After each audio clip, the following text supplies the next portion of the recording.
I'm standing in the part of the 1862 mansion house called the upper sitting room. This was actually part of what the Perfectionists thought was an architectural innovation in communal architectural space. I've shown you the family hall, I've shown you the small individual bedrooms.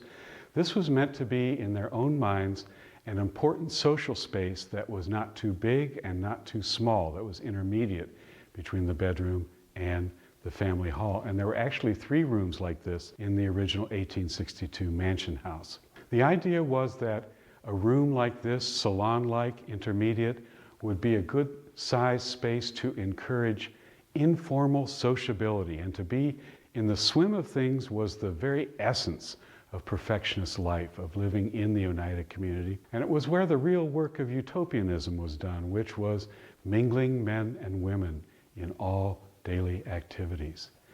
Now, I have mentioned in showing you around this place how well preserved it is, the different spaces that we have looked at. This is another wonderful example of this. In many, many ways, this room is as it was in the year 1862.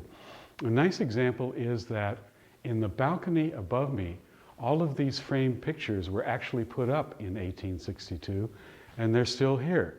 And the reason the Perfectionists had them was not because of their religion. They don't reflect anything about what they thought in terms of perfectionism. These, in fact, were brought to the Oneida community by a colorful visitor in 1859, a defrocked Catholic priest who was fleeing the law. And this priest would entertain the Perfectionists by giving them lectures on art and architecture, and one of his lectures was on the art of the Vatican, the place, in fact, that he was fleeing. And what these prints are is they are mass market Italian prints from the 1850s that are actually images of a famous work of studies. They were the drawings that Raphael put together, what are called the studies, for a fresco in the Vatican called School of Athens that was done in 1519.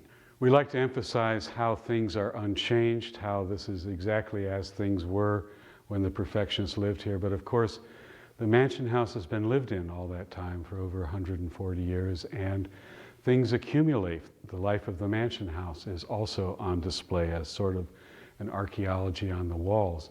And here in the upper sitting room is a wonderful example of that in the textile art on a couple of the walls around me. One example is behind me. This was made by a person who was born in the Oneida community. Her name was Jessie Kinsley. And like many of these perfectionists, she stayed local or she returned to the mansion house vicinity in later years. Later in time, when Jessie Kinsley was grown up, she invented what was considered to be a unique form of textile art. It was a way of making tapestries that were realized by the technique that you use to braid a rug, in folk art, for example. Kinsley's art is all around us. Her art is quintessentially of the mansion house, and her art is strikingly allegorical and meditative.